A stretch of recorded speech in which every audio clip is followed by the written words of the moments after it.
brightness of the light, that all men through him might believe. He was not that light, but was sent to bear witness of that light. That was the true light, which lighteth every man that cometh into the world. He was in the world, and the world was made by him, and the world knew him not. He came unto his own, and his own received him not.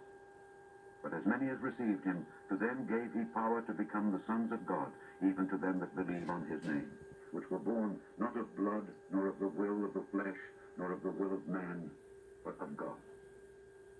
And the Word was made flesh, and dwelt among us. And we beheld his glory, the glory as of the only begotten of the Father,